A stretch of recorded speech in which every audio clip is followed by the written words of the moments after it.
Quand les nouvelles s'affolent, Métropole fait le point. Le point tous les matins à 8h, simultanément sur Radio et Télémétropole. Le point est une courtoisie de MSC Trading et la Banque nationale de crédit BNC.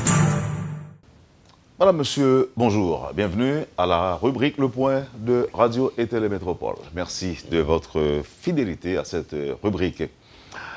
Nous voici aujourd'hui, 10 mois après son installation, à la tête du Conseil national des télécommunications sur le plateau de la rubrique Le Point.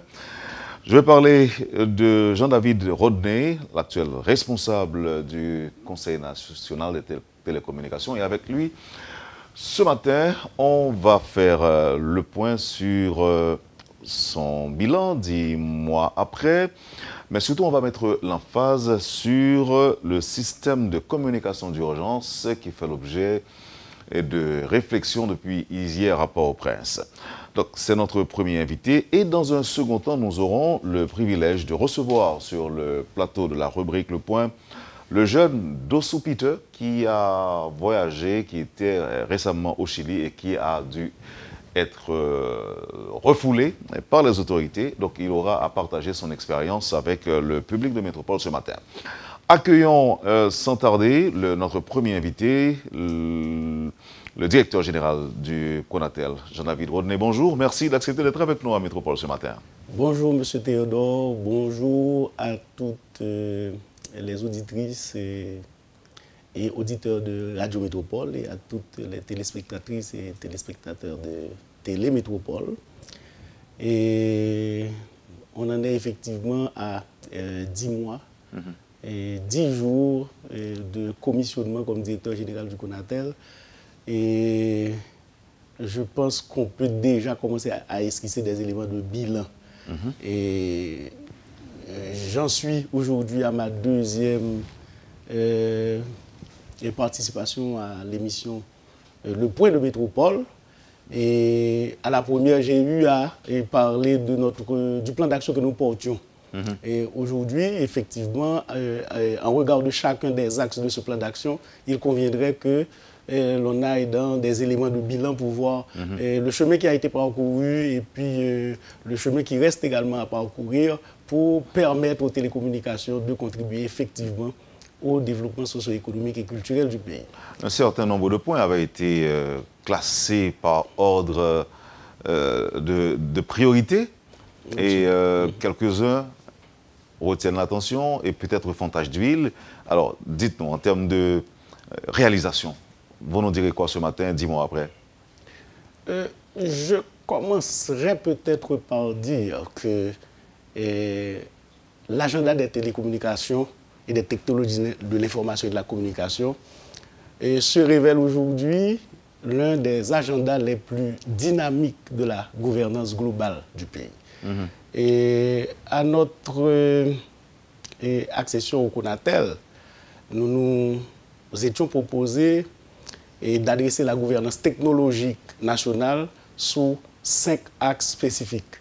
Et le premier se rapportait à ce que nous avions appelé la mise en place d'un environnement propice et qui passait nécessairement par la réforme juridico-réglementaire du secteur des télécommunications, étant entendu que le cadre de 1977 n'est plus apte à prendre en compte les nombreuses évolutions qui ont eu dans ce secteur, qui sont intervenues dans ce secteur depuis ces 3 dernières décennies. Et donc il nous est apparu essentiel, n'est-ce pas, de rompre avec ce cadre désuet et de nous inscrire dans une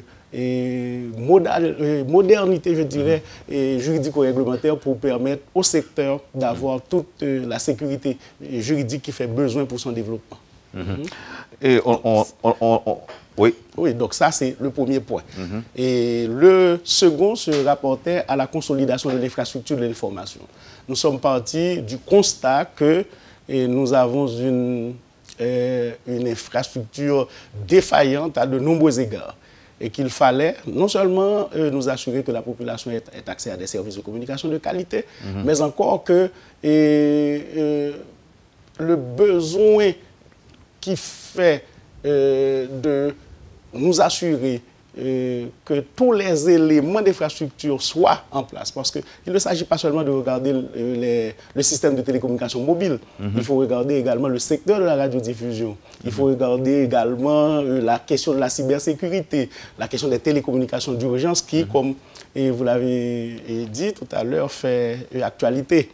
Donc, autant d'éléments qui participent de cet agenda de consolidation de l'infrastructure de l'information et nous allons revenir sur certains éléments d'entre eux. Le troisième point se rapportait au développement des capacités, parce que nous nous sommes dit que vous ne pouvez pas développer le secteur sans vous assurer qu'il y ait les ressources humaines appropriées et sans nous assurer également, en parlant de développement des capacités, que la population soit effectivement en capacité de s'approprier des évolutions technologiques. Donc, il ne s'agit pas seulement d'une formation, je dirais, d'ordre académique pour intégrer le Conatel ou pour intégrer un opérateur du secteur. Il s'agit de formation aux usages pour permettre à la jeunesse, par exemple, de savoir quels avantages il serait susceptible de tirer de tel ou tel développement technologique. Donc, c'est le troisième axe de notre plan d'action. Et le quatrième? Le quatrième se rapporte à à l'aménagement numérique du territoire. Et c'est essentiel. Parce que c'est une chose que d'avoir une infrastructure de l'information de qualité. C'est autre chose que d'avoir les moyens de l'utiliser.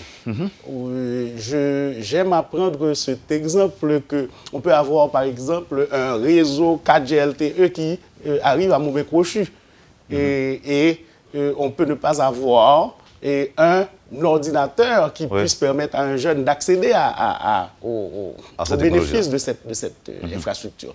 D'où la nécessité d'aménager numériquement le territoire, de nous assurer que et partout, et dans toutes les agglomérations du pays, nous ayons des facilités d'accès à ces technologies. Et nous avons développé des produits, on va peut-être revenir à ça en termes d'éléments de bilan. Et nous croyons pouvoir aujourd'hui nous réjouir de ce que cet élément de la gouvernance technologique et par la volonté du président de la République va intégrer la gouvernance globale. Parce que nous avons développé un élément, un produit que nous avons appelé bien, borne, B pour borne, I pour inclusion, E pour économie et N pour numérique. Et le président de la République a estimé que cette facilité d'accès aux communications est éligible à un développement au niveau de l'ensemble de la population et nous allons y travailler et fermement. Dans ces 4 axes, où devrait-on inscrire l'atelier qui se tient actuellement sur les communications d'urgence? Alors, j'ai parlé de 5 axes. Le tout dernier se rapporte à la stratégie que Haïti... Ah, j'avais entendu 4. 5. Ah, c'est 5. Oui, le tout dernier se rapporte à la stratégie, on l'avait dit clairement, que nous devrions développer dans cette société de l'information qui se développe à une vitesse vertigineuse, je dirais, à l'échelle universelle.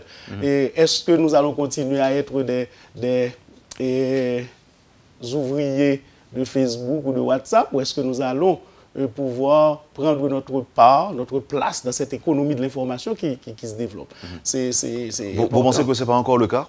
Ce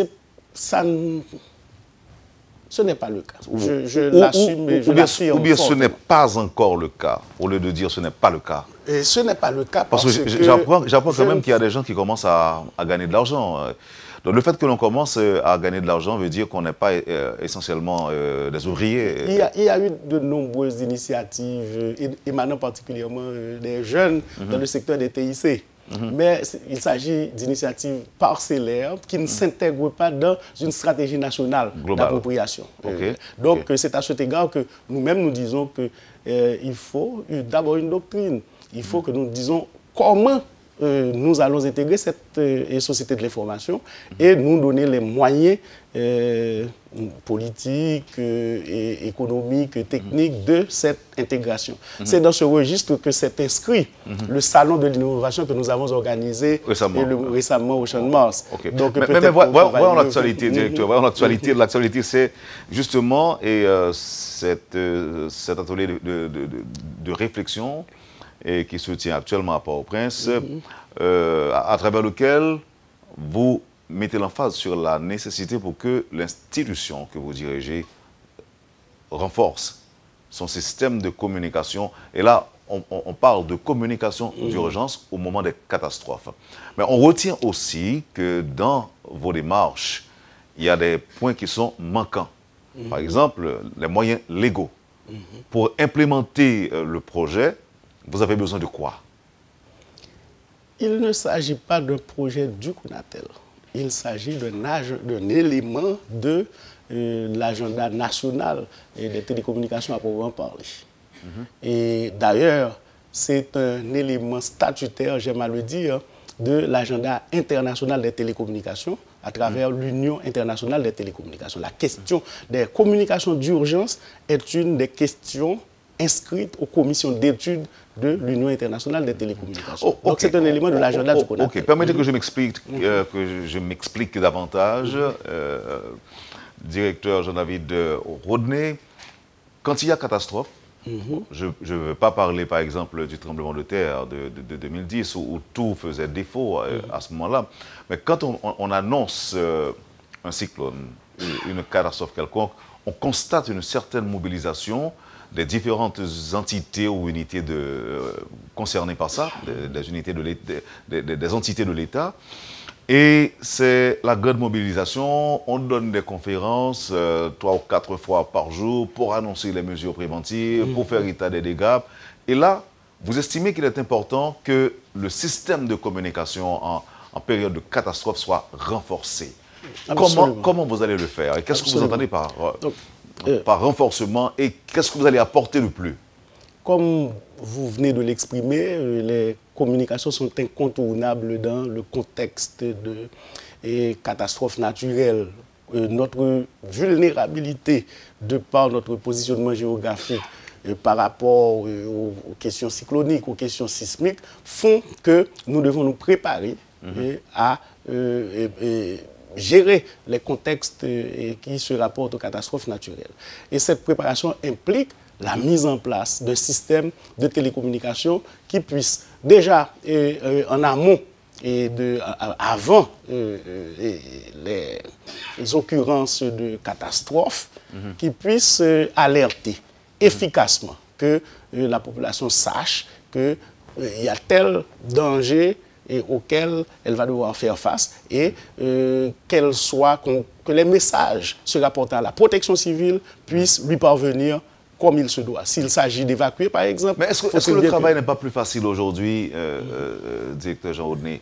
Puisque avant, il s'agissait tout simplement de donner des conférences de presse, d'inviter les médias.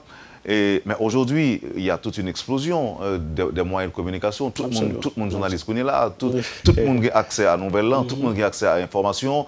Et est-ce que le travail n'est pas plus facile? Qui sont besoin en plus là, jeudi, pour atteindre le plus grand nombre de monde? Il est vrai qu'avec les réseaux sociaux, il y a une plus forte accessibilité à l'information, un accès beaucoup plus facile à l'information. Mais les infrastructures qui portent ces réseaux sociaux peuvent être affectées dans le contexte de catastrophes naturelles. Alors, quelle alternative? Donc, quand vous parlez de consolidation, de renforcement, il s'agit de mettre en place des systèmes qui puissent, non seulement en amont, cadrer la question de l'alerte précoce, etc., et pendant la catastrophe, qui puissent répondre aux besoins de coordination des secours, et après la catastrophe, par exemple, les mécanismes à mettre en place pour permettre que les infrastructures puissent se relever de tout ça. Vous voyez, donc il s'agit d'une démarche de consolidation à 3 niveaux, qui prennent en compte la préparation face à l'occurrence de la catastrophe. Le deuxième niveau se rapporte à je dirais, l'intervention pour les secours. Et le troisième niveau, c'est le niveau post-cyclonique qui se rapporte à la remise sur pied des infrastructures qui auraient potentiellement été affectées. Et, alors que certains diraient qu'on a déjà des opérateurs qui nous facilitent la tâche, et on parle de fibre optique qui serait déjà disponible en Haïti, c'est pas à la portée de tous, non? C'est pas vraiment disponible? Dans un contexte de catastrophe naturelle, l'infrastructure peut être inutilisable globalement, dépendamment du niveau et par rapport auquel cette infrastructure peut être affectée. Donc, parler de la qualité de l'infrastructure avec, par exemple, les réseaux de fibre optique se rapporte à parler de ce que cette infrastructure serait susceptible de fournir dans un contexte qui ne serait pas celui de catastrophe. Vous allez continuer à réfléchir aujourd'hui sur la question? Et en fait, l'atelier porte effectivement 2 jours. Et hier, on a eu à cadrer la problématique de la mise en place d'un comité de télécommunications d'urgence, un groupe de travail sur les télécommunications d'urgence. D'ailleurs, cela répond à une demande du Premier ministre qui avait exprimé le souhait que nous ayons une équipe spéciale de télécommunications d'urgence pour intégrer le comité national de gestion des risques et des alors de gestion des risques et des astres, effectivement. Donc, les télécommunications sont appelées à être une composante à part entière de cette structure. Et le travail ne va pas se rapporter uniquement aux interventions pendant les occurrences de catastrophes. Et c'est un travail en continu. Et par exemple, il s'agit aujourd'hui de mettre en place un réseau HF qui permettrait, en cas de défaillance des réseaux de communication cellulaire, par exemple, de pouvoir accéder aux différentes collectivités à travers ce réseau HF qui a la réputation d'être beaucoup plus résiliente que les réseaux. À quel rythme le Conatel intervient auprès des opérateurs de téléphonie? Eh bien, le régulateur a la vocation de s'ouvrir aux opérateurs, à tous les opérateurs, opérateurs de téléphonie, opérateurs de radiodiffusion, et autant que de besoins, Mais il y a tellement de doléances, il y a tellement de griefs exprimés par la clientèle face aux opérateurs. Est-ce que le Conatel intervient? Il y a quelques mois, j'avais reçu ici, sur le plateau, des responsables de cette association de consommateurs qui s'appelle Salcom et qui s'était aussi plaint du service fourni par les opérateurs. C'est pourquoi je vous demande, est-ce que vous intervenez auprès de ces opérateurs? Si oui, à quel rythme? Ou encore à quelle fréquence? C'est quand le vase est rempli?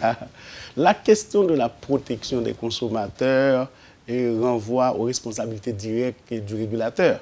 Et étant entendu que c'est le régulateur qui définit en amont les conditions selon lesquelles les opérateurs exploitent les services. Et aujourd'hui, effectivement, le constat, c'est qu'il y a une qualité de service indésirable. Cela a même fait l'objet d'une invitation de la part d'une commission parlementaire à l'adresse du gouvernement pour expliquer cette grogne populaire, pour reprendre les termes de cette invitation, et par rapport à la qualité de service. Bon, et le Conatel a appréhendé cette question sous un angle d'abord, je dirais, structurel, et puis ensuite dans sa dimension conjoncturelle. Et au niveau structurel, il faut dire que les cahiers de charges qui ont été donnés aux opérateurs quand il s'était agi pour eux d'intégrer le marché ne semblent pas avoir été à la hauteur des évolutions que nous contemplons aujourd'hui. Par exemple, il y a 10 ans de cela, on pouvait vouloir avoir un téléphone rien que pour une communication vocale. Mais aujourd'hui, avec les... C'est plus que ça. C'est plus que ça. D'où il faut dimensionner le réseau, les réseaux différemment, d'où de nouveaux cahiers de charges et à l'adresse des opérateurs. Et aujourd'hui, il y a un contexte, je dirais, favorable pour une amélioration définitive de la qualité de service associée à l'infrastructure que nous avons.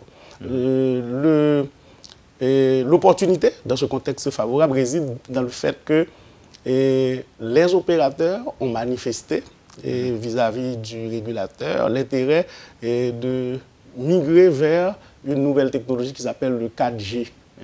Donc, dans le contexte du 4G, il va falloir définir de nouveaux cahiers de charges, ce que le Conatel a déjà fait. D'ailleurs, nous avons des cahiers qui puissent... Mais justement, directeur Rodney, avant de parler des 4G, en fait, je m'en voudrais de ne pas saisir l'opportunité pour vous poser cette question sur le contrat entre l'État haïtien et Natcom, par exemple. Est-ce que l'État a déjà commencé à percevoir son dû, en fait, ce qui lui revenait de droit? Il y a un pourcentage qui revenait à l'État. Qu'avez-vous fait en tant que Conatel pour permettre à l'État d'avoir cet argent dans un contexte où l'État estime être dans le besoin ou encore estime avoir besoin d'argent? Il faut le jeu de rôle quand il s'agit de la question de Natcom. Et l'État, par l'intermédiaire d'un de ses démembrements qui est la BRH, s'est associé à une firme vietnamienne pour donner naissance à la Natcom. Donc, le pourcentage, ou du moins la part d'action qui incombe à l'État au niveau de ce joint venture, est gérée par la BRH pour le compte de l'État.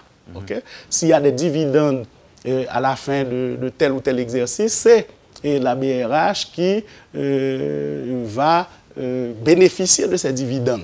Mais s'agissant maintenant de la régulation du secteur, la Natcom est pour nous un opérateur au même titre que la Digicel, assujetti au paiement de fréquences, au paiement de droits, au paiement de numéros, indépendamment des conditions selon lesquelles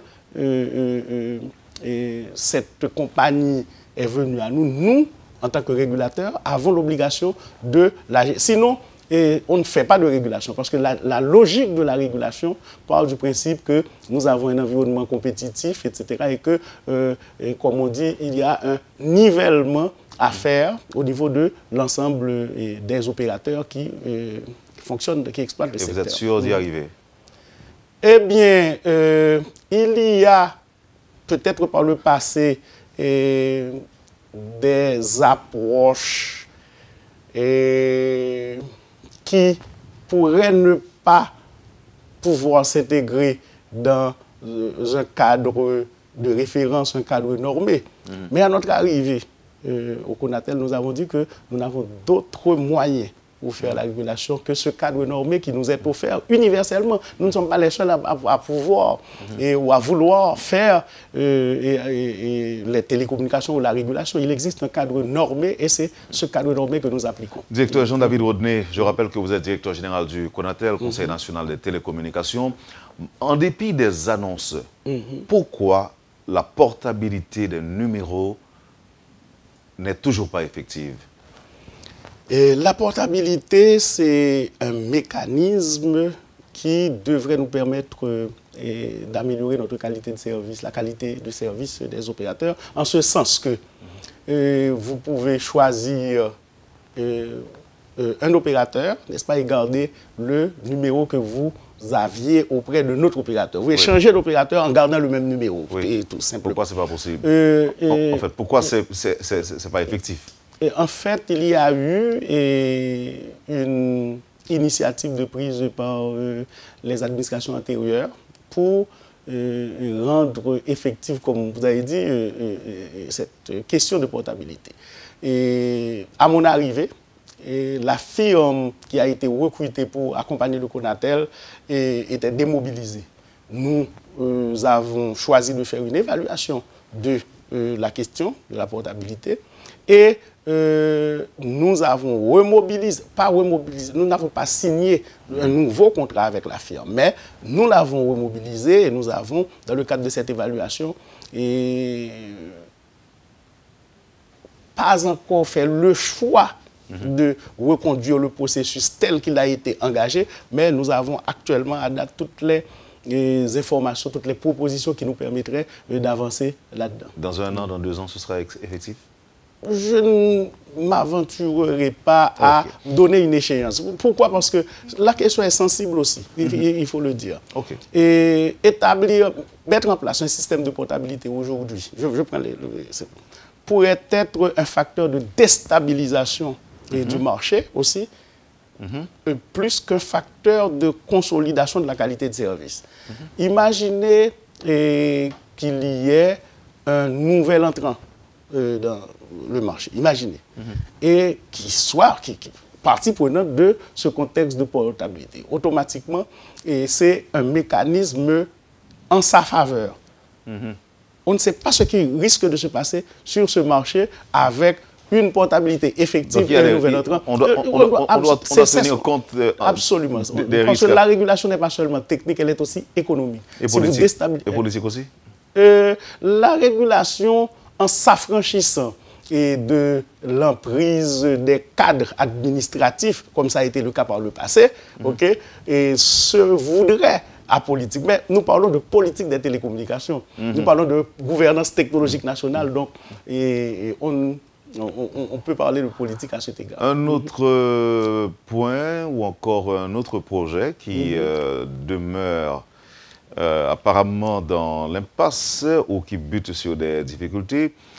Pourquoi je dis que ça bute sur des obstacles? C'est parce que vous n'êtes pas le premier à en parler. D'autres prédécesseurs, d'autres responsables du Conatel qui se sont succédés au cours de ces 10 dernières années n'arrêtaient pas d'en parler. C'est la transition analogique vers le numérique. Oui, où est le problème? Oui, comme un de mes prédécesseurs a eu à le dire, ce n'est pas une option. On va devoir migrer vers le numérique. Et un agenda en ce sens a été initié sous l'administration qui a précédé, sous l'administration de Jean-Marie Guillaume. Ça remonte à, je dirais, 2011, si je ne m'abuse. Et cet agenda a abouti à la transmission au gouvernement d'une stratégie pour opérationnaliser la question de la transition. On a transmis, c'est l'administration qui m'a précédé, qui a transmis au ministre de tutelle du secteur le projet de stratégie sur lequel le Conatel avait travaillé. Aujourd'hui, ce que nous avons fait, nous avons lancé un appel à commentaires par rapport à ce document de stratégie qui peut faire besoin d'une certaine actualisation. Dans l'échéance d'1 mois, on a eu des réactions de toutes les parties prenantes et à l'échéance d'1 mois, à partir d'aujourd'hui, on aura un atelier sur la radiodiffusion et qui aura un double objectif. Et le premier objectif consistera à obtenir de l'ensemble des partenaires du secteur de la radiodiffusion la signature du contrat de concession qui fera de chacune de ces stations une entité légale à l'égard du régulateur. Et parce que là, j'aime à dire, et même si certains de nos régulés n'aiment pas l'entendre de cette oreille, et toutes les stations que nous avons peuvent être régulièrement installées, en ce sens que ces stations sont dépositaires d'une autorisation du ministère de l'Intérieur et sont bénéficiaires d'une assignation du Conatel. Mais la loi fait exigence d'avoir un contrat de concession entre l'État et ces stations pour les élever à la dignité légale qui devrait d'être la leur. Donc, nous avons travaillé avec des associations de médias à notre arrivée ici et on a abouti à un mémorandum d'entente où nous devions proposer un document de contrat de concession, ce que nous avons fait au début de l'année. Mais ils nous ont demandé 90 jours. Là, vous parlez du contrat de 10 ans, c'est ça? Non, je parle d'un contrat de concession entre l'État et les médias. Oui. Et les opérateurs de ça. Et la loi dit, parce que ce contrat de concession doit avoir un ancrage légal. La loi précise la durée, les modalités d'opération dans le secteur. Donc, oui, mais je sais qu'il y a déjà des désaccords.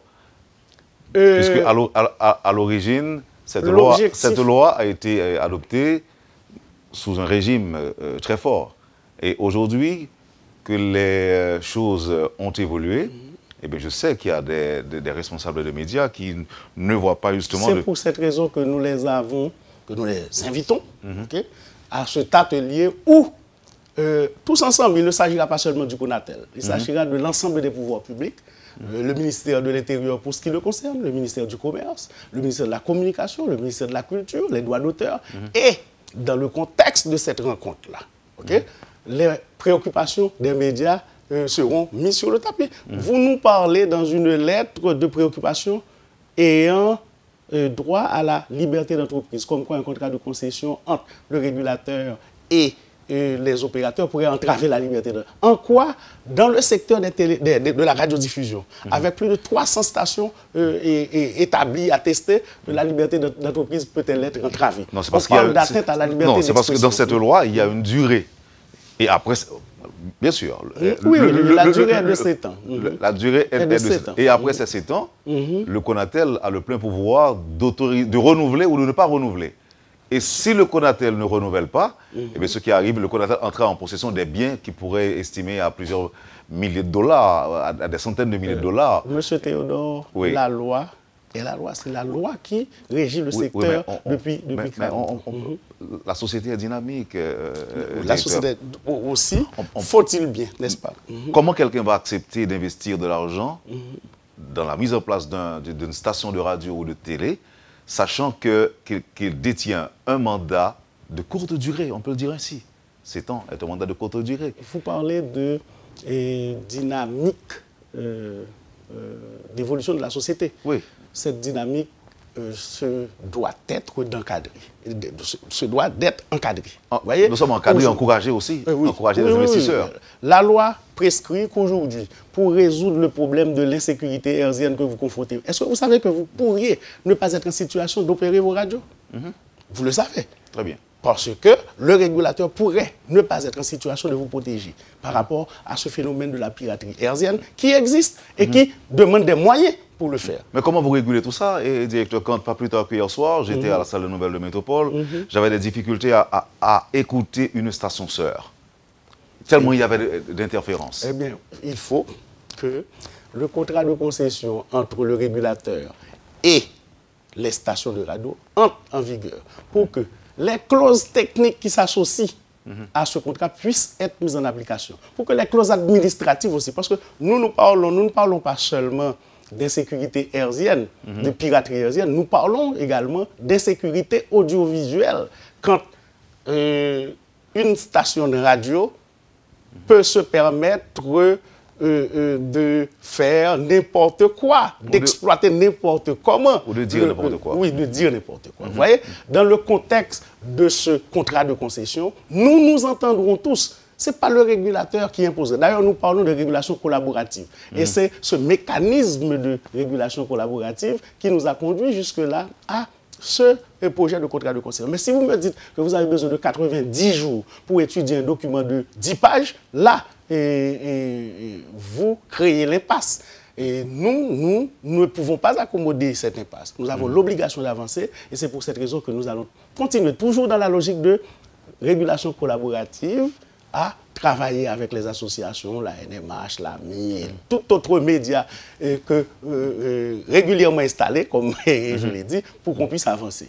Si il fait besoin que la question de la durée et d'une concession soit analysée, évacuée et évaluée, et prolongée, eh bien, et on s'assurera que dans le cadre de l'axe 1 de notre plan d'action, qui parle d'environnement propice, qui parle de réforme juridico-réglementaire du secteur, il y ait une durée compatible avec vos attentes et vos... Par exemple, dans le cas, un opérateur de téléphonie cellulaire, combien de temps sa licence court? Sur combien de temps, d'après vous, sa licence court? Non, je ne sais pas. Ah, sur 15 ans, ok. Et combien on investit dans un réseau de cellulaire, par exemple, pour cette durée de 15 ans? Plus de 400 à 500 millions de dollars, vous voyez? Donc, cette préoccupation doit être intégrée dans le paquet global de la mise en place d'un environnement propice pour le développement des télécommunications dans ce pays. Je voudrais voir un dernier point avec vos directeurs. C'est, vous avez lancé une campagne contre la piraterie il y a quelque temps. Selon vous, en fait, on l'a dit, on va le dire, il y a des stations de radio qui émettent des signaux nuisibles et qui pourraient même provoquer des crashs, en quelque sorte. 3 ou 4 mois ou 5 depuis le lancement de cette campagne, est-ce que ces pirates-là, ces médias pirates ont coopéré? Si oui, quels sont les résultats obtenus? Il faut séparer la question de la piraterie hertzienne de la question des interférences. Parce que les interférences peuvent intervenir... Alors, je parle de piraterie hertzienne, c'est parce que je sais qu'il y a des stations de radio qui exploitent, la bande FM, d'aucuns disent sans autorisation. Sans autorisation, effectivement, c'est cette définition qui s'applique aux pirates hertziens. Quand, par exemple, vous faites l'acquisition d'un équipement et qui n'est pas homologué, parce que la loi dit que l'équipement doit être homologué par le Conatel. Vous faites rentrer, par exemple, cet équipement en contrebande. Et puis, vous vous assurez d'avoir la complicité d'un propriétaire de site de télécommunication, et puis vous commencez à diffuser en dehors de toute autorisation émanant du ministère de l'Intérieur ou d'une assignation faite par le Conatel. C'est cela que nous appelons la piraterie hertzienne. Et effectivement, à notre arrivée, nous avons engagé une lutte contre ce fléau, et de par les conséquences qu'il charrie. Par exemple, nous savons que le système de communication aéronautique a été affecté par ce débordement d'interférences provoquées par la piraterie hertzienne. Et nous savons également que des communications de la police ont été affectées par ces stations. D'où la nécessité pour nous, en tant que régulateurs responsables, de travailler fermement. Est-ce que vous observez une amélioration aujourd'hui? Est-ce que ça continue encore ou bien? Eh bien, nous avons, à 10 mois de notre commissionnement, fermé plus d'une dizaine de stations de radio pirates. Mais cela ne nous autorise pas à dire que le phénomène s'est endigué. Et nous payons de la plus grande vigilance, et à chaque fois que nous détectons une station pirate, nous donnons les moyens et nous nous associons avec la justice et la police pour effectivement contenir ce débordement qui est très nocif pour... parce que l'une des conséquences pourrait être, je crois que nous l'avions évoqué ici déjà, ou peut-être au niveau d'autres médias, c'est que si un avion, par le fait que le pilote pourrait avoir de la difficulté à communiquer avec l'opérateur de la tour de contrôle, en arriverait à un accident, c'est ce que nous ne souhaiterions nullement voir arriver, eh bien, les conséquences peuvent être énormes, jusqu'à la disqualification de notre infrastructure aéroportuaire. Vous pouvez avoir besoin d'aller, par exemple, aux États-Unis et devoir passer par la République dominicaine. Et donc, en tant que responsable, nous... Il faut prendre des mesures préventives. Directeur, je vous remercie infiniment d'avoir accepté d'être avec nous. Et ce matin, vous avez justement quelques secondes pour un dernier mot? Oui, l'agenda des télécommunications est l'agenda le plus dynamique qui soit au niveau de... Et hier, on était dans la mise en capacité des femmes dans le secteur des TIC. Aujourd'hui, on est dans les télécommunications d'urgence. Demain, on sera dans les jeunes filles dans les TIC. Et en mai, ce sera la journée mondiale des télécommunications. Donc, c'est un agenda éminemment dynamique, sans compter qu'il va falloir travailler sur la question du 4G LTE et travailler sur la question de l'insécurité hertzienne et audiovisuelle dont nous avons esquissé les contours tout à l'heure. Et nous n'avons pas le choix.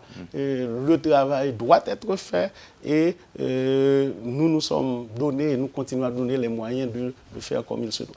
On ne va pas attendre, Jean-David Rodney, on ne va pas attendre 10 mois pour faire une autre émission. Et j'espère que il y aurait... Alors, en 10 mois, je crois que nous avons eu peut-être une dizaine d'occasions d'avoir... Non, plus il y aura du travail, plus le besoin. Par exemple, à l'occasion du salon, par exemple, j'espérais une invitation de la part de Métropole pour expliquer tout ça, pour cadrer, pour projeter. Tenez-nous informés des prochaines activités et vous serez invités. Et ce sera avec plaisir. Merci. Allez, voilà, merci encore une fois. Passez une bonne journée avec nous. Voilà, madame, monsieur, pour la première partie de la rubrique Le Point de Métropole, le directeur général du Conseil national des télécommunications, le CONATEL. À venir dans un instant, notre deuxième invité. Je vous l'ai dit tantôt, il s'agit d'un jeune qui a tenté en quelque sorte de quitter le pays. Il s'était rendu au Chili. Vous êtes au courant de cette grande... C'est pratiquement la mode aujourd'hui. Les jeunes qui laissent le pays, qui vont prendre leur chance au Chili, mais arriver là-bas, non seulement ce n'est pas l'Eldorado comme on le croyait, mais c'est quelque temps, on commence à les refouler massivement. Dossou Peter a fait l'expérience, il sera avec nous dans un instant. Ne quittez pas, on vous revient tout de suite après la pause.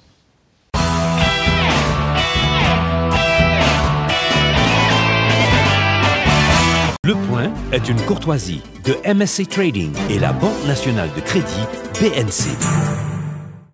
Merci, madame, monsieur, de votre patience. Comme annoncé, nous accueillons Peter Dossou. Peter Dossou, je me dis déjà, monsieur, font tentative d'arriver au Chili. Avec une nouvelle connaissance, est-ce que vous avez décidé d'arrêter là-bas pour travail ou bien est-ce que c'est en transit qu'il a passé?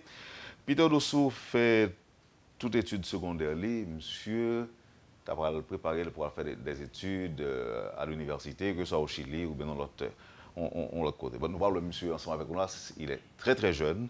Monsieur, allez, mais il fait le retourner en Haïti. Peter, comment ça est? Bon, avant de commencer, je salue tous les auditeurs et auditrices qui regardent et qui attendent tout. Et pour me bien dire que... Quel âge vous avez, Peter? Moi, j'ai 20 ans. Vous avez 20 ans. L'autre a pris une décision pour tes parties. Parents étaient au courant, tout est d'accord? Bon, oui, évidemment, tout est au courant. Donc, il dit, elle prend chanson? Oui. Ça va le faire là-bas. On t'a parlé pour travail au Chili ou bien on t'a parlé passer Chili pour aller de l'autre côté? Bon, moi, c'est qu'un monde qui a un objectif, qui termine l'école, il va d'abord comme si allons au pays comme ça pour le travail. Il tient à ce que il t'a entré pour aller étudier. Bon, bien sûr, moi-même, aller au Chili, aller pour me traiter, aller, c'est juste un passage obligé pour me entrer au Brésil pour me étudier. Mais comme ça n'a pas fait, tu t'es voué nous tourner. Et puis... Non, avant de sur question, vos tourneurs. Donc, c'est au Brésil où vous devez aller? Je voulais aller au Brésil pour m'aller étudier. On t'a passé par Chili? Par Chili. Ok. Il y a plus jeune tant qui fait même bagarre là?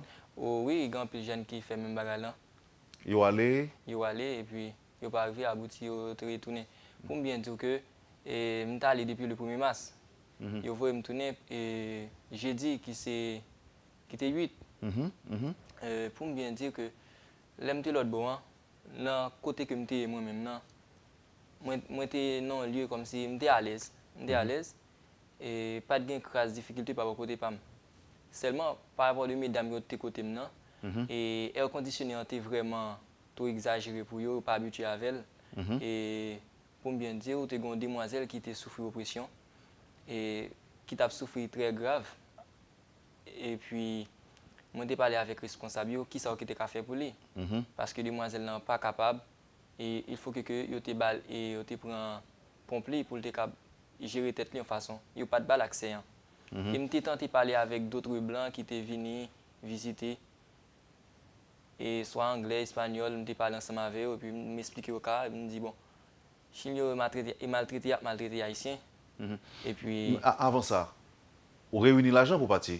Oui. Combien ça coûtait pour écouter par an? Bon. Pour faire voir ça? Comme billet, c'était $1,500 et puis m'était gagné $1,000 comme poche. Non même sans compter ça m'était gagné pour me moi fonctionner l'autre bois. Donc, on dit en principe, vous avez environ $3,000 américains. $3,000 américains. Comme ça, vous retournez avec lui, ou vous prenez dans là-bas? Bon, il pas prendre. Bon, alors, vous achetez ticket? Je achète ticket ici. Pour combien de Et c'est dans là où je acheté ticket ici, $1,500. OK. $1,700 américains. OK. Maintenant, l'arrivée là-bas.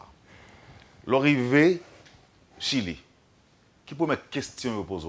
Bon, là où je suis arrivé Chili, moi-même, je n'ai pas accès pour te poser une question. Seulement, mais on seul bagage où dit, yo dit réservation hôtel moi pas bon. Pendant ce temps que yo pas même vérifier.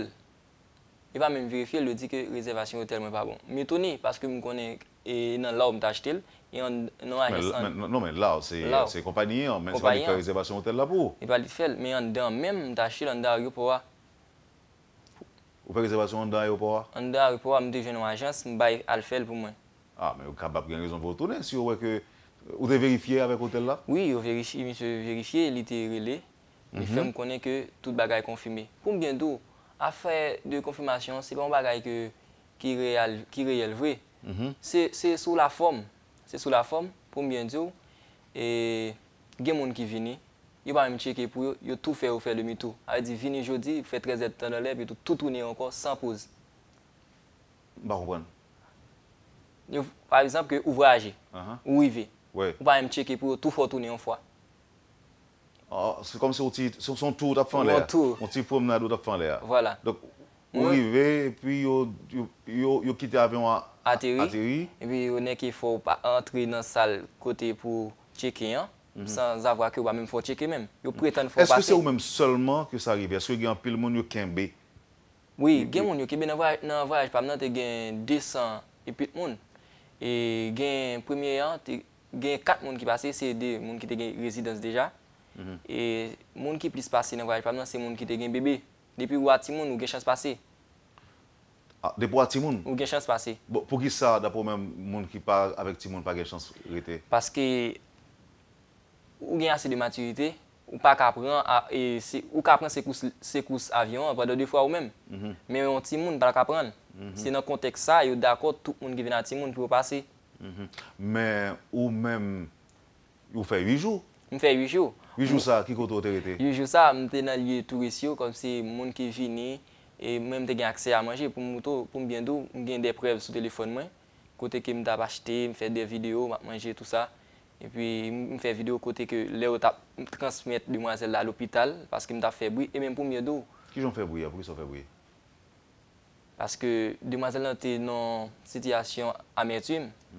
Si je ne suis pas là, demoiselle a des cas mourir parce que il pas fait cas de lui. C'est parce que je réagis, c'est celle haïtien qui réagit.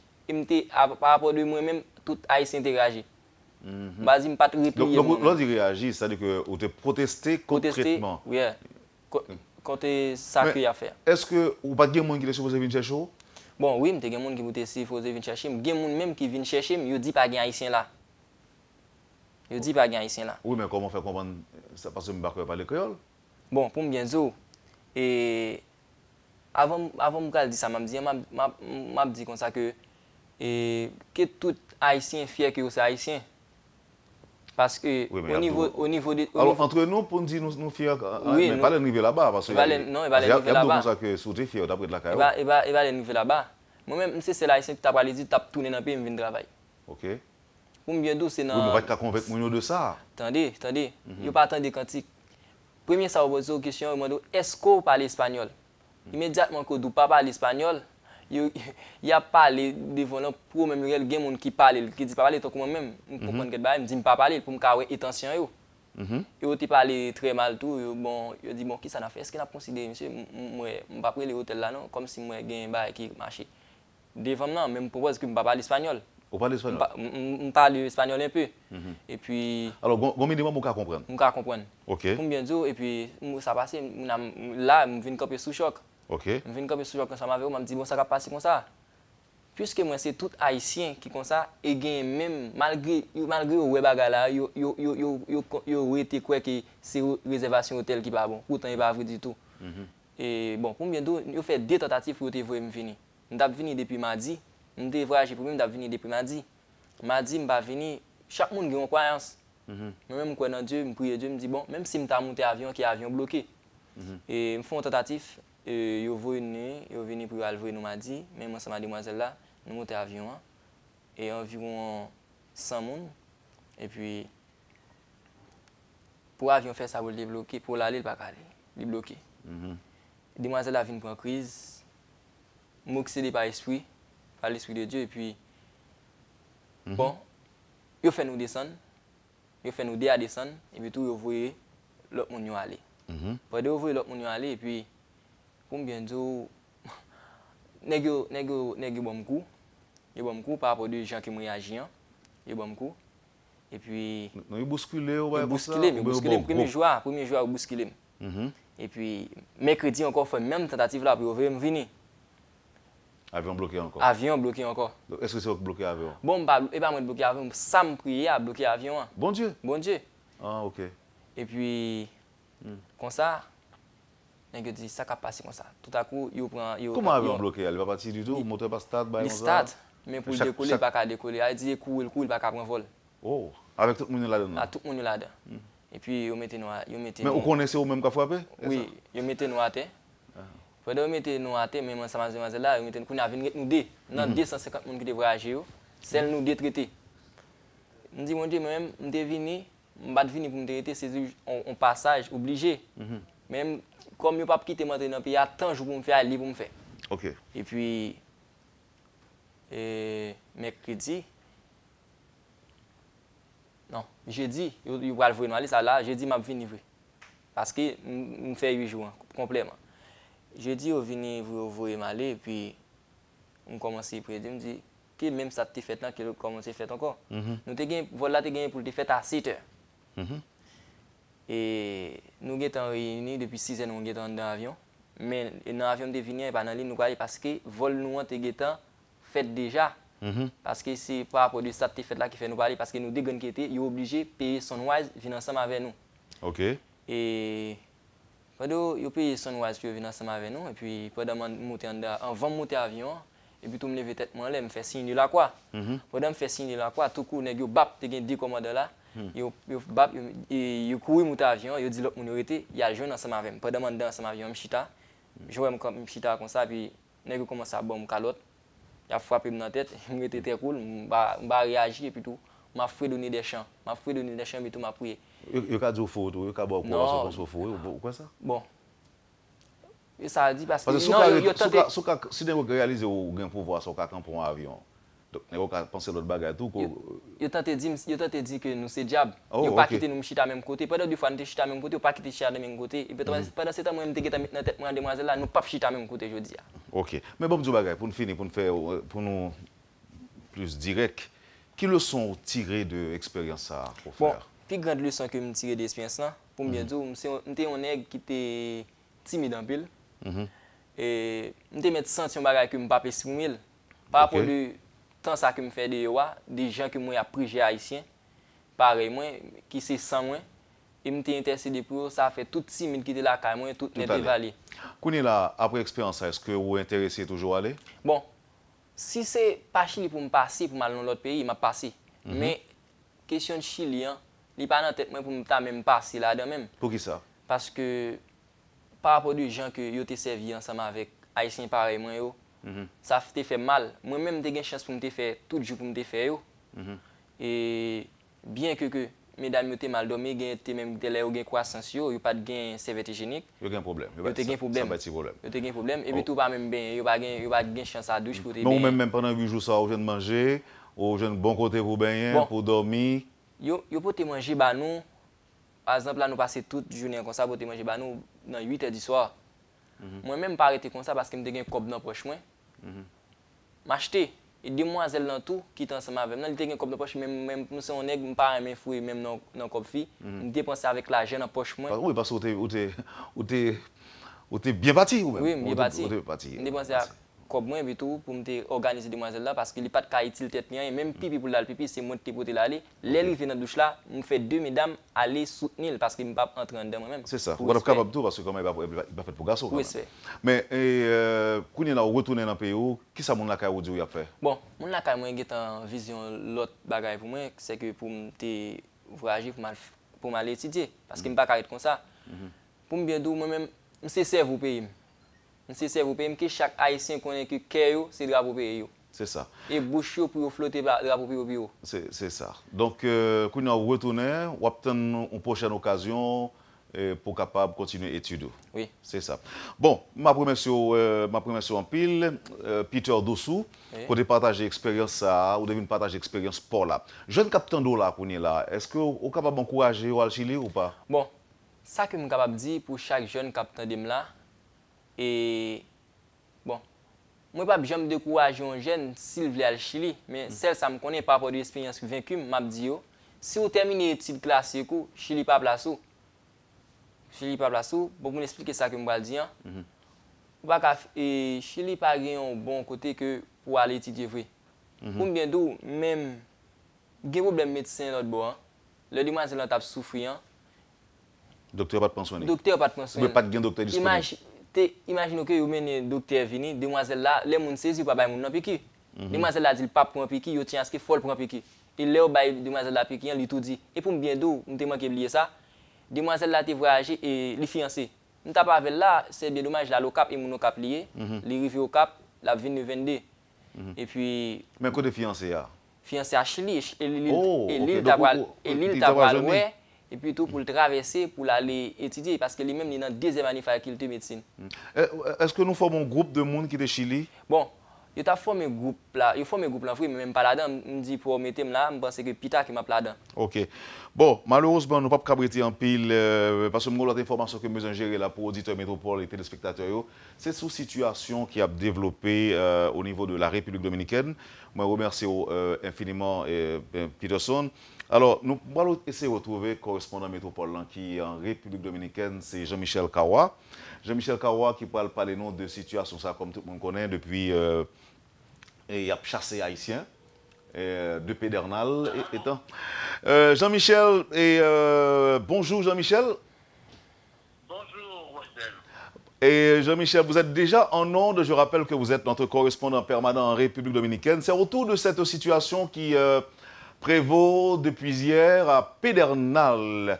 On dit qu'on est en train de courir après les Haïtiens à qui on avait accordé un ultimatum qui expire ce matin.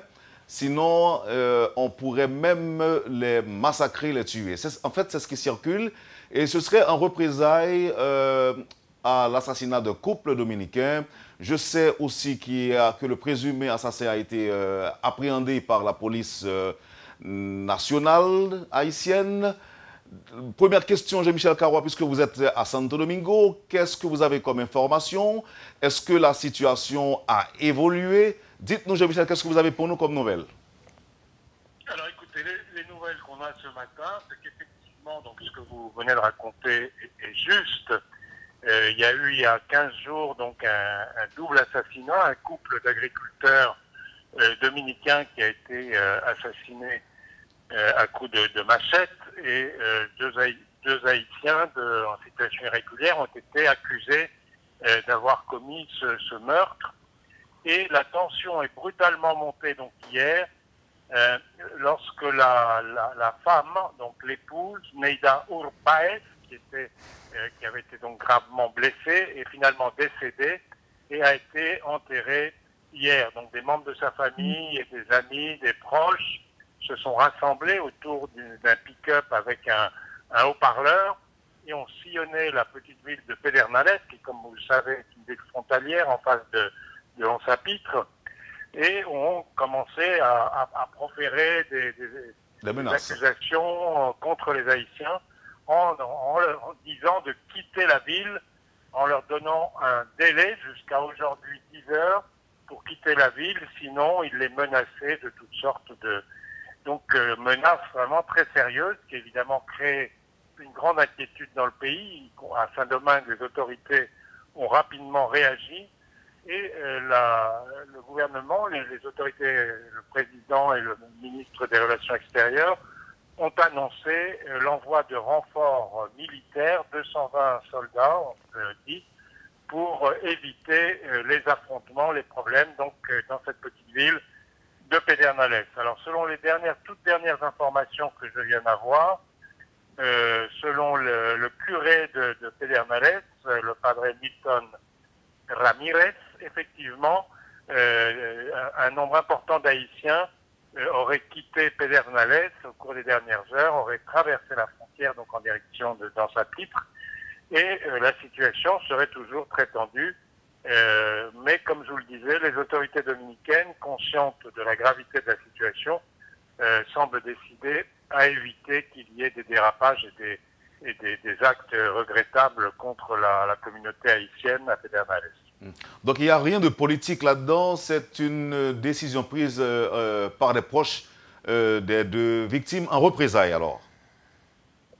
Oui, alors ce qu'il faut savoir et ce qu'il faut comprendre, c'est que cet incident grave donc, qui a été lié à des représailles à la suite d'un double assassinat se déroule dans un contexte où il y a toute une campagne anti-haïtienne qui est importante, y compris des journaux comme le Listing Diario, qui est le plus grand journal de ce pays, et des éditoriaux. Il y a un secteur important, bon, l'extrême droite traditionnelle, le petit parti d'extrême droite anti-haïtien, mais qui a été rejoint par des secteurs importants du spectre politique du parti au pouvoir, le Parti de la Libération Dominicaine, PLD, etc., qui appellent à l'expulsion des Haïtiens en situation irrégulière.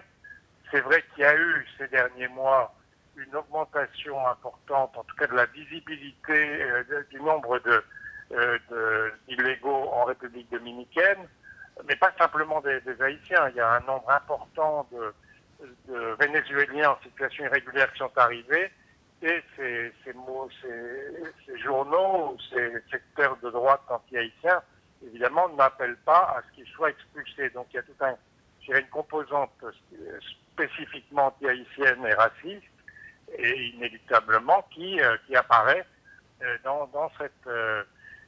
depuis, je dirais, quelques mois, on sent un renforcement à nouveau, une apparition à nouveau de cet anti-haïtianisme dans une série de secteurs politiques et dans une partie de la presse.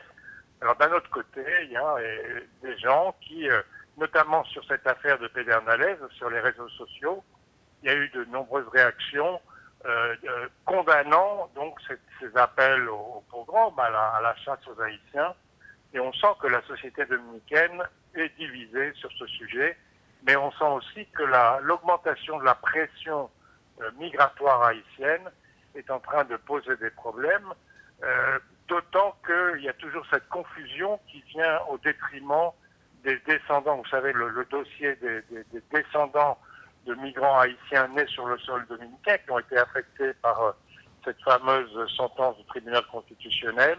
Et bien de nouveau, eux sont pris, je dirais, dans ce dossier migratoire, et c'est tout ça, évidemment, à leur dépens.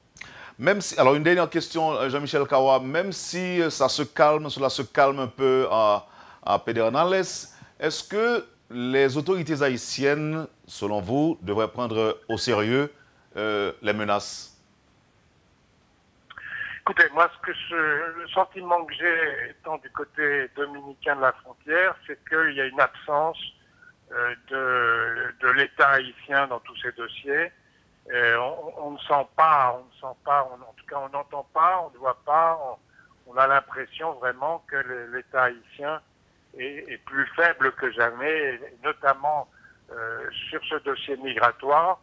Alors je sais bien que la migration va pas se régler, la migration irrégulière va pas se régler d'un coup de baguette magique, et que tant qu'il n'y aura pas de création importante d'emplois et des opportunités de travail en Haïti, et évidemment beaucoup de gens seront tentés de traverser la frontière, qui est la manière la plus facile finalement d'émigrer, malgré les problèmes qu'ils peuvent rencontrer en République dominicaine. Mais je dirais attention, parce qu'on est en train de créer, donc en République dominicaine, où, il faut le dire, la croissance économique est en voie de léger ralentissement, où des secteurs, par exemple comme le secteur touristique, appellent à l'expulsion. Il y a une grande hypocrisie aussi dans la société dominicaine. Je vous donne l'exemple du secteur touristique de la zone est du pays, Bávaro Punta Cana, où, comme vous le savez, des dizaines d'hôtels, des dizaines de milliers de chambres d'hôtel ont été construites ces dernières années, Toutes ces constructions ont été évidemment réalisées par la main-d'œuvre haïtienne bon marché. Et puis maintenant, les Haïtiens qui sont restés sur place, qui souvent sont sans papier, la plupart d'entre eux, eh bien, les hôteliers demandent aux autorités de les expulser. Évidemment, c'est eux qui les ont attirés pour la construction des hôtels. Et je dirais qu'aujourd'hui, le premier employeur de main-d'œuvre en situation irrégulière haïtienne reste l'État dominicain dans ses grands projets, qu'il s'agisse du projet du métro, des routes, etc. Quand on va sur ces chantiers, qui sont des chantiers publics, on s'aperçoit que la grande majorité des ouvriers de base, des ouvriers non qualifiés, sont des ouvriers haïtiens, souvent sans papier, la plupart du temps sans papier.